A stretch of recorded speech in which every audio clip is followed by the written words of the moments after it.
Hey, this is Nikki Seward with Chris Merkley, and we're talking to you today to refresh on what's going on with you since Seed Stock, which happened in Cortland. How many years has that been going on? This last year was the 5th. Wow. So.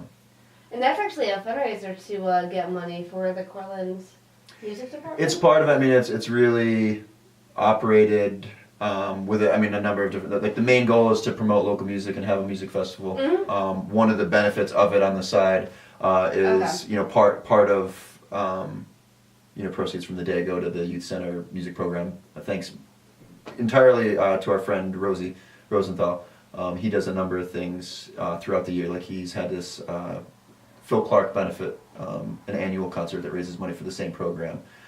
So he's very active with that, and it started just with him asking if he could take our deposits for the cans from the festival, because they pile up and they amount to. Nice. So it goes towards like instruments and music lessons for the kids, which is just, it's just a part of it really. It's not like the mission statement or anything. It's just like one of those fringe benefits of the festival. Okay.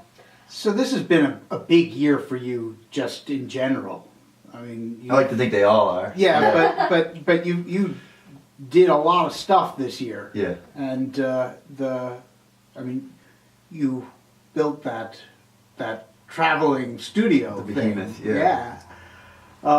So why don't you start by just like going through some of the highlights? Yeah, no, that was definitely a big year in regard to the my project, the after school special. It's a bus conversion.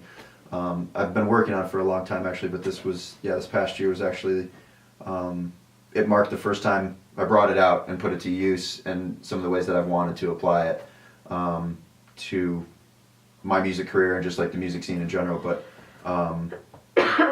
in June, I did my first event with it actually at a school in Dryden. We did a presentation for first and second graders, which was an amazing experience. It was like, I've been a little out of touch with the 6 and 7 year old crowd for a while, and they just blew me away with their energy and knowledge really, in talking about music and sustainability and environmental design and concepts like that. I mean, the second graders were on point with everything I asked them, and the first graders too, but just really, really amazing experience. It was myself and Nate Marshall from Nate and Kate.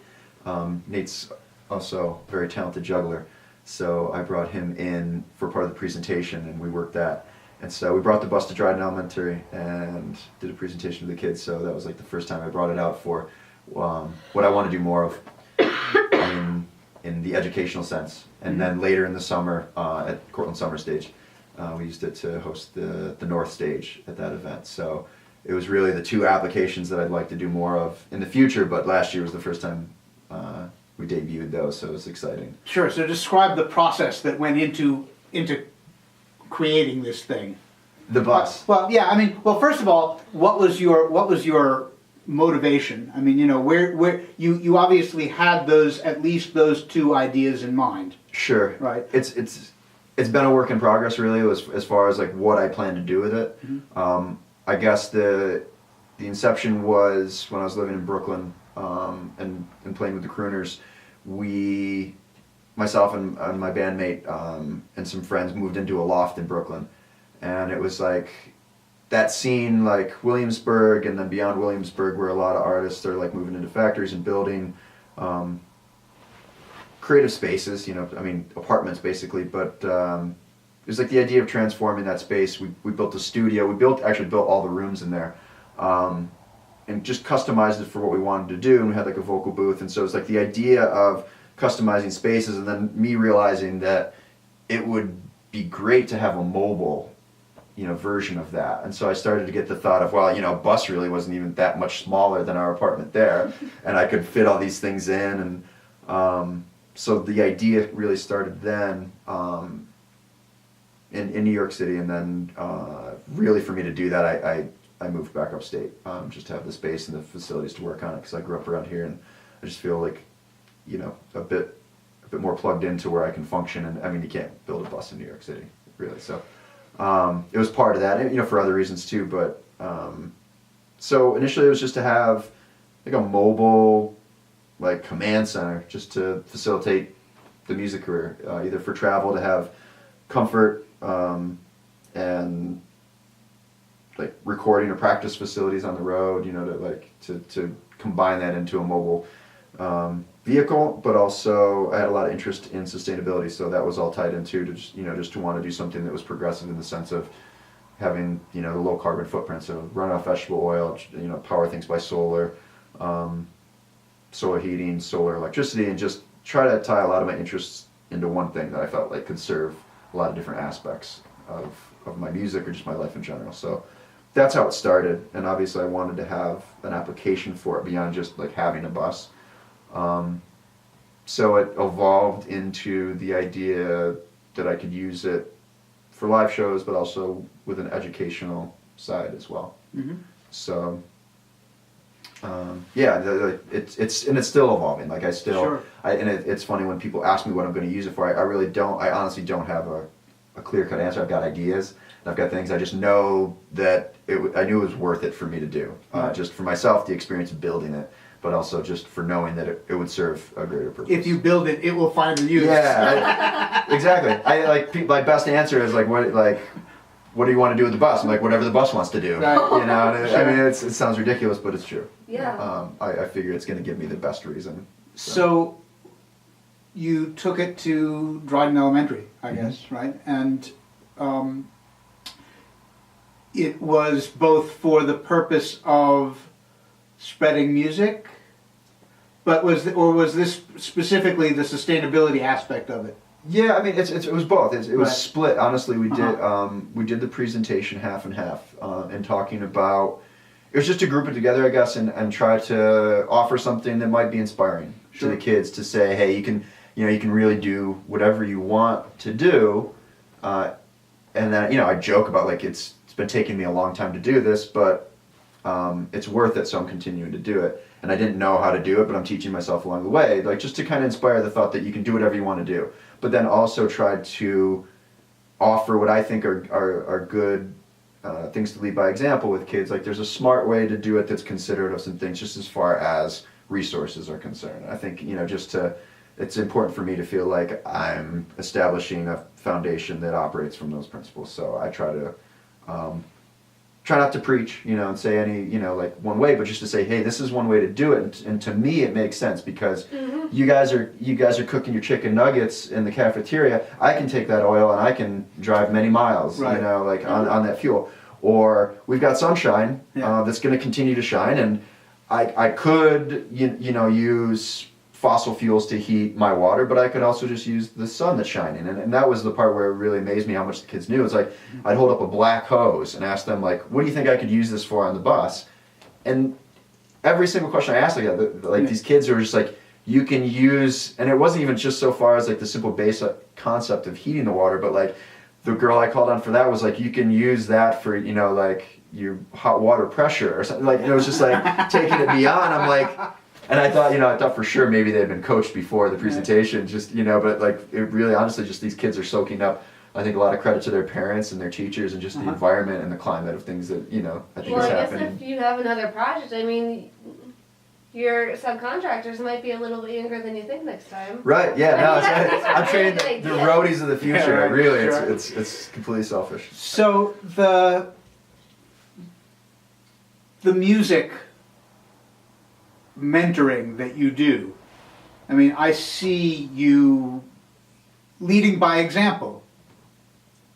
Yeah, I'd like Right. to let people I mean, make whatever they want to of it. sure, It's just as much for me as I'd like it to be for other people. right, It's just trying to fill. It's like you guys, I think, filling what you see as an opportunity in promoting the scene around here, just as much as I see there's opportunities to do more with it. sure. And I think it's based on, just the feedback that I get, or like the things that I hear from people. And it's like, having grown up in this area, it's like, I think it's probably a shortcoming of a lot of small towns. It's like the perception that there's nothing to do. And it's not all about that, but it's like, well, if you don't provide yourself with things to do and other people don't provide you with things to do, then there's nothing to do. But I I think about that. It's like, well, I want more music events. So like, I'm not going to wait. Like, there are some great events around here, but maybe they weren't necessarily the type of events that I wanted to have around here. So the way to get that is to create them. And so it's not, you know, it's not complicated. Like the reasons for doing it are pretty simple, and it's just so we have them, just as much for myself as it is for other people. But I think it's to see like what can happen at a community level is amazing, and just to see like there's with those efforts comes the reward pretty quickly. And I've learned a lot, you know, in just the past 2 years of trying to do stuff with Cortland Stages about what it is to do an event publicly in a city, on city property. That was the first time I had experienced that, and I had a crash course in city government, and I learned how things work, and I learned who you have to talk to, and, you know, the considerations for that. And it was challenging, but it wasn't, you know, certainly it was worth going through that to Nobody bit your head off. That's not true. It's still here. No, I mean, yeah, it was challenging. I mean, I like, you know, you run into challenges, I think, and I think it's important to just try to like navigate it with as many, you know, being considerate of everybody's position on it. Like everybody's coming at it from a different point of view, whether it's the local business people, whether it's the music fans, or it's the local government. Everybody has a job to do, and they have interest. Like you can't please everybody, but hopefully those who aren't pleased will come around and see that there's less reasons to be opposed to something like that than there are reasons to be against it. But yeah, I mean, and it's not to like blow that out of proportion, because it's, you know, it's certainly been a rewarding process. Like learning those things, I feel a lot more enlightened about how things work, you know, at a community level, like, which is just like one of those, you know, fringe benefits to doing something like this. You like, I learned things that I didn't realize I'd learn. Sure. So, yeah, it's just trying to do my part to contribute to something that I want to see grow, and I think that has great potential. I think there's an amazing music scene around here, so like we should exploit it in the best way possible. Like exploit as a, you know, as a positive, you know, term. I think we can do more to exploit it in the best way. Mm-hmm. Maybe there's better words, but just as far as utilizing it, I guess, and putting some more organization to it, I guess. So, what were the highlights of the year for you? Those events certainly were. It's been great seeing them grow. I think that was one of the biggest things. Just as like, you know, Seed Stock has just been consistently growing every year, and we learn more about what it goes to, you know, what goes into trying to create a smooth experience. That, you know, it's like we realize, you know, you do more work on the front end to make it seem like it's, you know, easy when it actually happens, and not, you know, it's like do a lot of running around the first few years and not looking like we've got it under control, because we didn't, you know, but it's all an experiment, you know. And the same with Cortland Summer Stage. This was the second year we did that, so it was like the first year was really my crash course in local government, and you know, doing a public event in the middle of Main Street and closing down streets and things like that. Like I didn't make a huge deal out of it, but it's a big deal, you know. Like it's disruptive in many ways. So you deal with what that is, and then you get beyond that to the point where then you can focus on the event. And you know, maybe we had a few hundred people the first year, and then last year around 1,000 people, you know, for Summer Stage, and went from 1 stage to 3 stages, 5 bands to 10 bands. You know, it's just like seeing these things grow is really exciting, and it's what propels me to keep wanting to put effort into it, because it's reaffirming that people want it. So that's exciting. The work with Freeman Music, we talked about a little bit earlier. That's been really exciting. A whole different application for music and creativity, just to be talking to television networks about creating music custom to their needs, is something that I've just been starting to get into more, and I'm excited about this year, really, where that's going to go. So let's talk about this year. So what's up for Chris Merkley?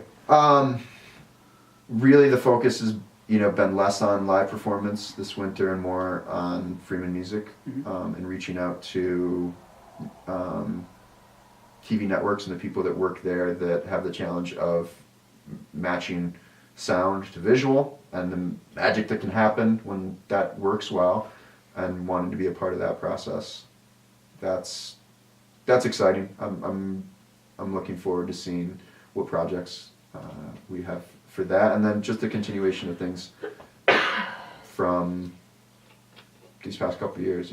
Seed Stock 6, Cortland Summer Stage 3, and just other shows and festivals. Like last year, Digger Jones played Peach Fest, the Elman Brothers Festival down in Scranton. That was really exciting to be a part of something that I didn't have, didn't organize, and that was next, the next level of, really getting alongside some of the biggest names in music in my world and people that I idolized, growing up, as far as like the role models, and to be a part of something that, was alongside them was exciting. So, being a part of more festivals like that is the goal, and yeah, just I think the continuation of everything that we've been working on. More events with the bus. There's still work to do on it. It's looking more complete, but really looking forward to wrapping that up and applying it more and doing more events. I've got actually an event coming up in March. It's called Jumpstart 10. It's a youth conference in Cortland County where they had all the 10th graders in Cortland County to SUNY Cortland, and they hold different workshops and talks. Really, I think just about inspiring different things. And so I'm going to give some presentations to them on the bus. So I know it's I'm trying to rework the presentation from the first and second grade level, which obviously is completely different. These are young adults with very much different needs as far as how things are communicated. They're on the verge of having to make some real decisions. Well, yeah, it's obviously I want to make sure that I'm on my toes with the first and second graders, and they kept me on my toes. But I feel like the 10th graders are going to do that even so much more. Yeah. So that's exciting. I'm looking forward to that and doing more events like that. Different age groups, with the bus, and so you've got the public concert application, but then also the academic and the different grade levels, and gearing that presentation to the kids and explaining things, just really the same concepts, just saying it in a different way, so that you can relate those ideas. I like that aspect of the bus too, just trying to figure out how to communicate these ideas at different age levels. Well, when things warm up, maybe you'll give us a tour.